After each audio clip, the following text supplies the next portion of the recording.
Hello, welcome to Locked On Sharks, the premier hockey podcast of your favorite team in the Bay Area. On today's episode, we kick off Mike Grier week, where we're going to be looking back at kind of all the big moments in Mike Grier's first season with the Sharks. Today, we're going to be starting with all of Mike Grier's first signings and kind of how they perform. So all that and more on today's episode of Locked On Sharks.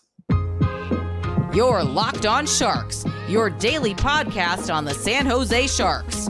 Part of the Locked On Podcast Network, your team every day.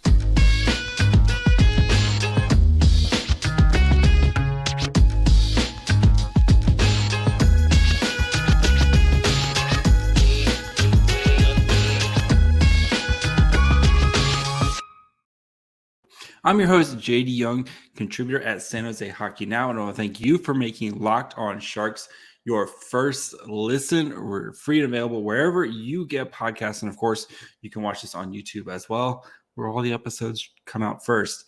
And today, like I said, we're going to be starting to kind of dig into Mike Grier's first season with the Sharks.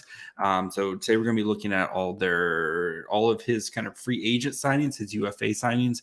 Tomorrow we'll be looking at his trades. Later in the week we'll be looking at his draft, and also we'll be looking at his first coaching hire in David Quinn and how these Sharks have gotten better or worse compared to last year.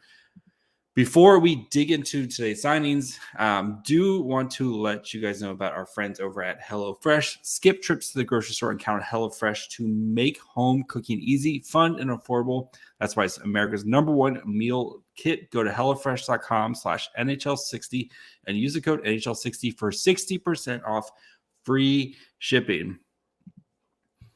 All right.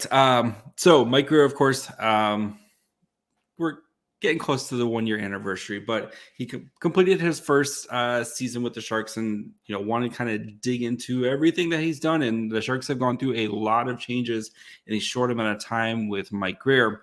And today we're going to be looking at, like I said, we're going to be looking at his signings, his UFA signings. So Mike Grier signed, these are all the players who were UFAs, who signed contracts with the Sharks or end up being NHL contracts at some point.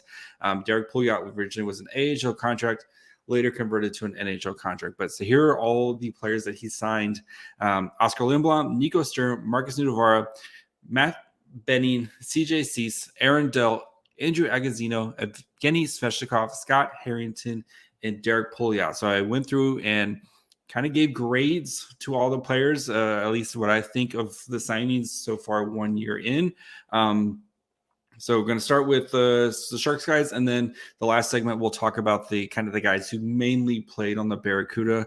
That would be Cease, Agozzino, Pouliot, and Dell. I know all those guys did get some NHL games, but the majority of their time was spent in the AHL with the Barracuda. So we're going to be kind of grading their how important they were for the Barracuda. So without further ado, let's dive into it here. So if you're watching on YouTube, it's a slide day if you're into that. So Nico Sturm, he was, I think, arguably the best signing for the Sharks. And you could talk me into Matt Benning, but I think Nico Sturm was the best signing by far. He signed a 3-year deal at averaging $2 million a season.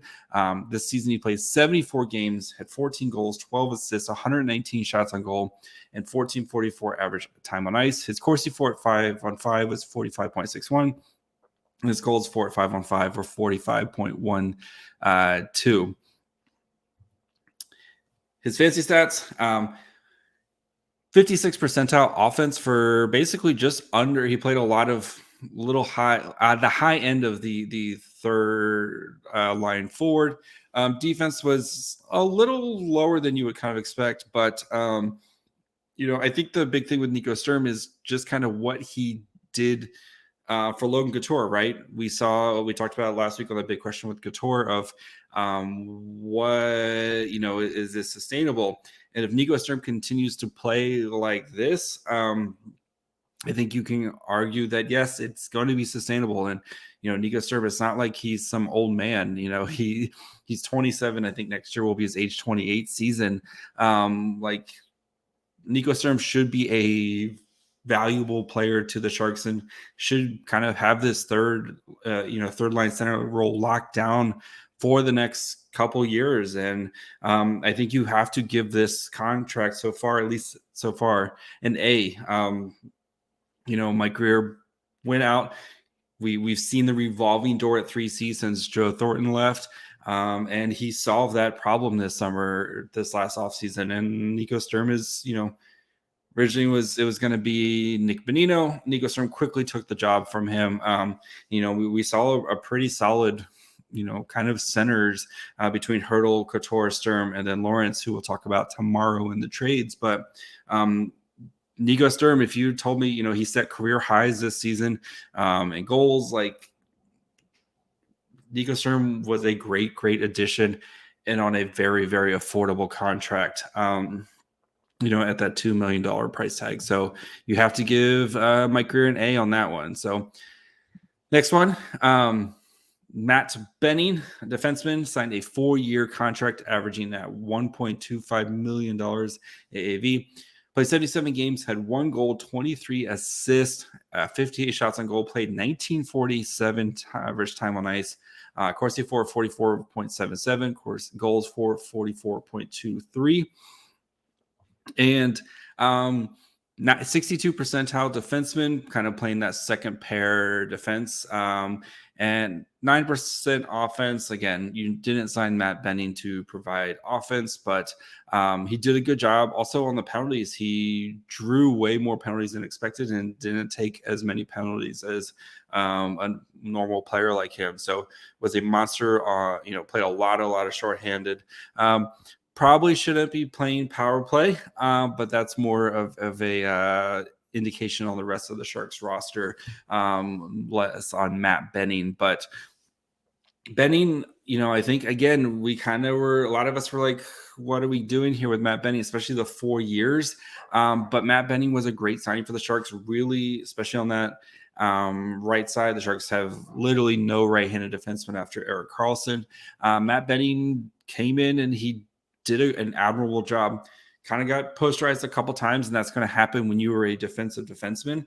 But again, with that contract, I know the 4 years is a little long, but it's, at $1.25 million, you can bury the majority of that in the AHL if you need to, or it's a very tradable contract here in a couple of years if you need to. And you're still getting Matt Benning, who's going to be starting his, age 29 season next year. Like, he's, on the back nine, but it's the beginning of the back nine. Like, he's not going to kind of age out. Like, you're not going to be looking back and going, this contract's horrible, at the end of the contract. Again, if you need to send him down, you can try to bury him in the AHL, or it's a very tradable asset at such a low cost. So, I think you have to give the Matt Benning signing a B+. I think the only thing that keeps it going from A is the length, but that was the longest contract Mike Grier handed out was these two contracts, Nico Sturm at 3 years and Matt Benning at 4 years. Everybody else was, 2 years or less. So before we continue, do need to take a quick break, talk to you guys about our friends over at Athletic Greens. Today's episode is brought to you by a product that my wife uses literally every day, AG1 by Athletic Greens. If you're like her and you want to be healthy, eat well, and that's way easier said than done. No longer the case with AG1. With one delicious scoop of their AG1 in a glass of water each day, you're absorbing 75 high-quality vitamins, minerals, and whole food source superfoods, probiotics, and adaptogens to help start your day right. This special blend of ingredients supports your gut health, your nervous system, your immune system, your energy, recovery, focus, aging, all the things. It can be hard and expensive to keep up with multiple different supplements and vitamins, and not to mention how hard it can be on your stomach. With AG1, it costs less than $3 a day, and you're investing in your health, and it's cheaper than your cold brew habit. So right now, it's time to reclaim your health and arm your immune system with convenient daily nutrition. To make it easy, Athletic Greens is going to give you a free 1-year supply of their immune-supporting vitamin D and 5 free travel packs with your first purchase. All you have to do is visit athleticgreens.com/NHL Network. Again, that's athleticgreens.com/NHL Network to take ownership over your health and pick up the ultimate daily nutritional insurance. All right, so Benning and Sturm, I think very, very happy with those signings. And this next one, you're probably going to be a little surprised where I have him ranked. Forever Shark Scott Harrington, who signed a 1-year, $750,000 league minimum deal right before training camp. He ended up playing 20 games for the Sharks, had 1 goal, 6 assists, 22 shots on goal. Mostly played with Erik Karlsson, but 15-18 time on ice, 46.56 Corsi for, 52.09% goals for. As for the fancy stats, second pair of defensemen, 51% overall, 54% offense, 54% defense. The reason why Harrington is kind of ranked so high is because you basically got him for free and you turned him into an asset as part of the Timo Meier trade. Yet he was sitting out there till the very, very, right before training camp, went through waiver wires at one point. And he was a valuable, useful defenseman that you're paying the absolute minimum to. So I think you have to go with a strong B here for Scott Harrington. Is Scott Harrington going to win you a Stanley Cup? No, but you found something off the junk heap and you turned it into something as part of the Timo Meier trade package. So, which hilariously he gets waived right away and the Ducks claim him. So absolutely amazing. But Harrington, I think that's good business of finding things for free and turning them into something else. And the Sharks have kind of been doing that a lot recently. The best of all so far recently has been the Alexander Barabanov, right? You turned, you turned Antti Suomela, who you found for free, into Alexander Barabanov. So he's been a great addition for the Sharks. But Scott Harrington, though, again, you found him for free. He came in, did exactly what you needed for him. He played a lot with Erik Karlsson. He played on the bottom line. He was effective. It is limited time, but again, that's just good business. All right, next on the list, Evgeny Svechnikov, kind of the same thing again, right? Signed right before training camp. Play 1 year, vet min, $750,000. Played 59 games, had 8 goals, 6 assists, 64 shots on goal, 10.45 average time on ice, Corsi for 47.51, goals for 45.61. And again, Svechnikov, career high in goals here. I don't not with points, but someone who you found literally off the streets, came in and was, a good bottom 6 pairing defense or player. So, provide a lot more offense than you expect, especially when you look at the fancy stats. His total goals above replacement was 3 over. The rest of the stuff was, basically, replacement level player. Played 605 minutes, even strength, just below the, kind of high end of the 4th line forwards. But he's 26. You took a flyer on a guy who is a former high pick, and you didn't pay him a lot, and he was a productive player for you. If you want to, he's still an RFA. He still has RFA status. So if you want to keep him next year, you can totally keep him. If you don't, guess what? It's he came in and served a role for you and was a good penalty. Didn't play penalty kill, but he was just kind of a good solid bottom 6 forward for you. So I'll give it a C just because, you got a little bit of offense out of him. It would have been nice to kind of maybe work on his development as like a, special team, more on the special teams, but you can't complain about the Evgeny Svechnikov contract. So next, probably the worst one for Mike Grier, Oskar Lindblom. The most disappointing, I think you have to easily say, right? Signed a 2-year, $2.5 million average annual contract after being waived by bought out by the Flyers.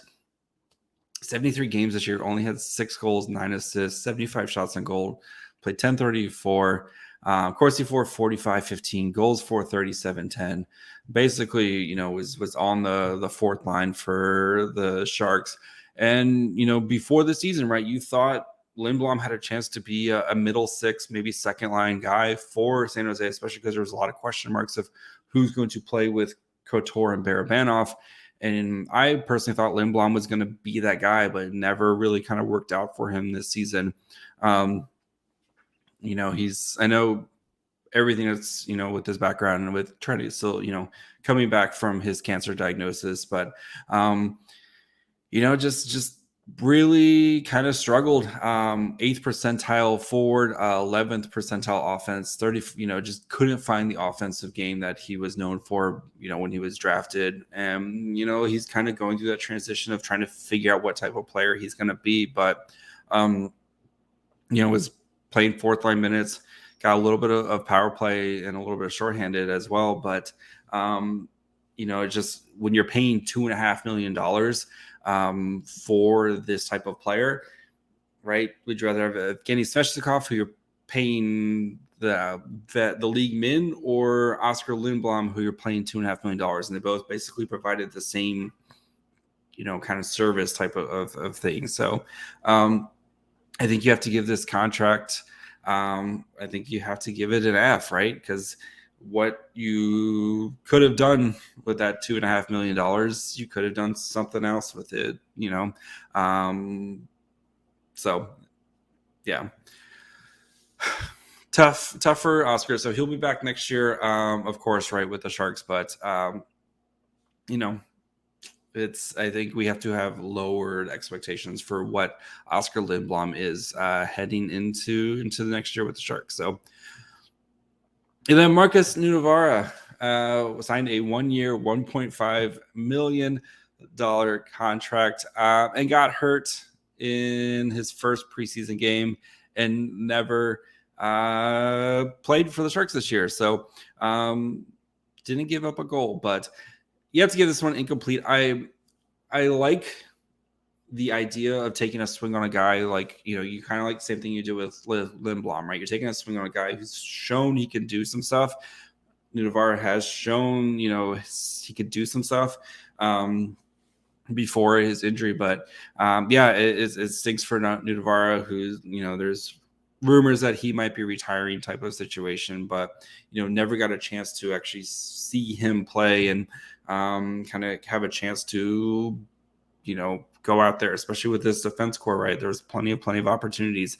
So not going to hold it against Mike Grier if a guy gets hurt in training camp and doesn't, you know.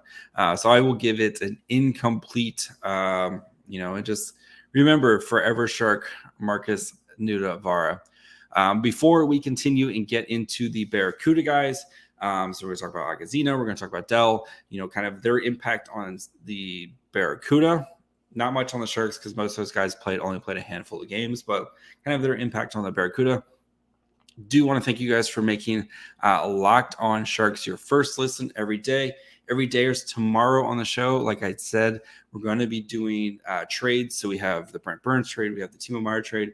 Mike Grier, very, very active in the trade department in his first year. 15 total trades involved. Some of those are draft picks, but, you know, very, very active trading guys this season. So we will be looking at kind of all the trades. Might be a kind of a beefy episode. And then we also have another draft profile coming out. A good friend, Patrick Bexel, comes on to talk one Swedish prospect. So Otto Stenberg.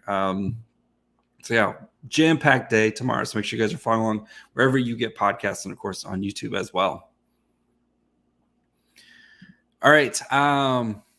Let's start with the Barracuda guys. So 4 guys that mainly played Barracuda, still on NHL deals, but mainly played with the Barracuda this year. Andrew Agozzino, well, I think he was easily the best signing of them. Signed a 2-year deal, $775,000 annual average value. This year, played 63 games with Barracuda, 26 goals, 35 assists, 149 shots on goal. Set franchise records for the Barracuda in goals and points, I believe. He was named their captain. Andrew Agozzino was a great signing by Mike Grier. And, if we look back now that we have kind of a year of information from Mike Grier, and he was pretty true about this. Like, we don't want to just hand jobs to people, right? Agozzino was, came in, was a perfect professional, played on the top line, playing with guys like William Eklund and Bordelot and Gushin at the end of the season. And, just helping these guys kind of develop, and having a guy like Agozzino who's played 600 plus AHL games now, right? Who's kind of seen it all and done it all.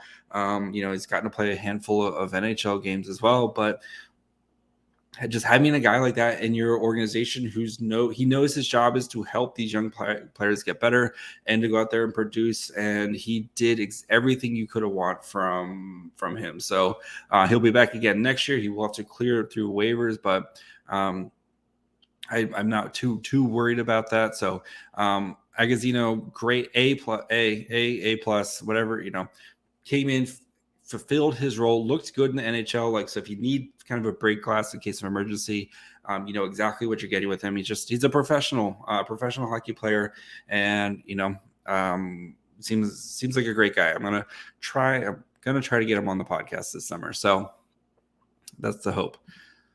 Next, Derrick Pouliot signed. So he was originally on a 1-year AHL only deal. End of the season, he got that deal turned into an NHL deal because they needed bodies. They needed defensemen. But played 37 games with the Barracuda this year. Had 4 goals, 21 assists, 72 shots on goal. Did have, I think it was an elbow or a shoulder injury kind of mid-season that knocked him out. But Pouliot was, he was another kind of great signing by the Sharks organization, because he came in and fulfilled a role, right? Another kind of high pick that, hadn't really kind of, hit his expectations in the NHL, but he was the backbone of that blue line for the Barracuda this year. And you saw when he was out, that blue line fell apart. And then when he came back, you saw him kind of power playing being the quarterback on the power play. He was an alternate captain for the Barracuda, just a professional who, especially when you have a bunch of young players around, and you saw the development of some of these young defensemen, right? At Knyzev, I think you saw a huge jumps up, and you have to think having a guy like Derrick Pouliot, who again, he's been around, played on a bunch of organizations, was a former high, just having a professional in the room, I think that's going to help everybody around. So Pouliot, I think you have to give that one an A as well, right? Very happy hearing that. I would love to see it back in San Jose. We'll see if it's in the cards. I think there's might be a kind of a bit of a logjam in defenseman right now. So we'll see if it's back in the cards. I would personally love to see Pouliot back with the Barracuda next season. So next, Aaron Dell. Goalie signed a 1-year, $750,000 deal. Played 38 games with the Barracuda, .898 save percentage, .314 goals against, allowed 108 goals this season. And this one, if you remember, right, we were like, it was kind of a little bit later in the offseason. We were all like, what? When the Sharks signed Aaron Dell. But again, you look at everything Mike Grier, he has stuck to his word, right? We're not going to just give these young guys a job.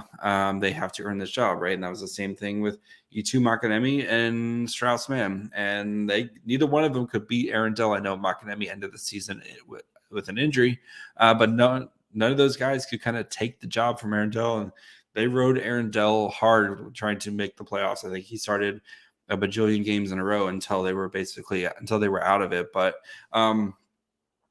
Dell, again, just having a professional who's been there, done it. He's played the NHL, he's played the AHL, he's done a bajillion things.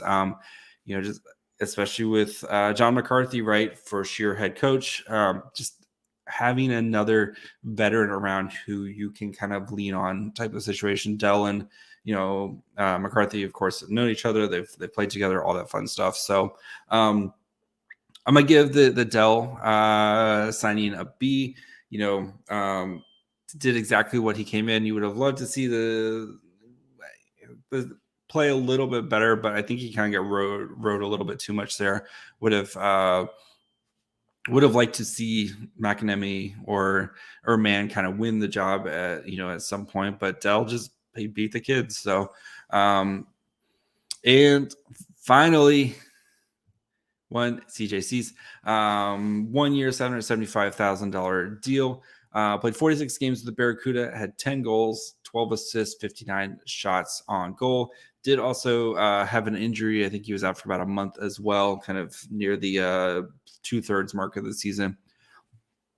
Really helped to kind of solidify the middle six, especially again, kind of the same thing with Andrew Agozzino, right? You don't want to. They didn't want a bunch of just the kids running around. Cease played, several years in the AHL. He's, got to play in the NHL, handful of games in the NHL as well. Just kind of being one of those guys that you can kind of just stick on a line. He's gonna be a good glue guy. Does anything that you want, anything that you ask for. So, I'm, would like to see him stay a little bit healthier.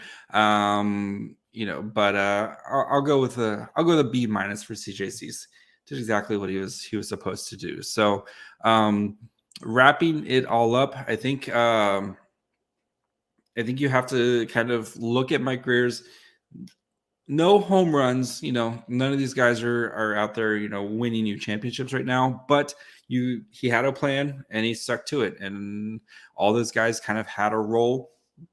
You could, Nico Sturm, Matt Benning, great signings. Oskar Lindblom, not looking that great right now, especially for the amount.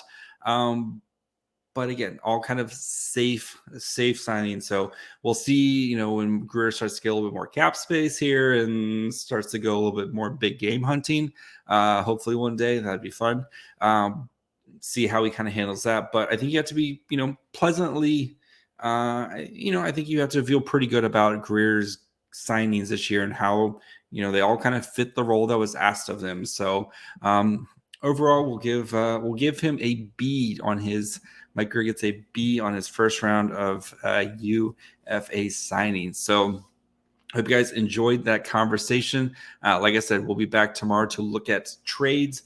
Mostly, we'll save the kind of the draft ones for when we look at the draft, his first kind of draft and how those guys are doing. So we'll be looking at, like the Brent Burns trade, right? We'll be looking at the Timo Meier trade, of course, and then some of the other, little trades that, Mikey AC Mont. So we'll talk about AC Mont tomorrow as well. The Henry Thrun, we'll talk, there's the Matt Nieta, right? There's plenty of trades to kind of dig through and look at tomorrow. So going to be a fun day with that. We'll do the same thing. We'll grade all the trades now that we've had a little bit of time to kind of see how they're shaking out. So make sure you guys are following along wherever you get podcasts, and of course on YouTube as well. Again, YouTube gets the episodes first. Follow me on Twitter at MyFryhole. Follow the show on Twitter, Facebook, Instagram at Locked On Sharks. Until tomorrow, bye, friends.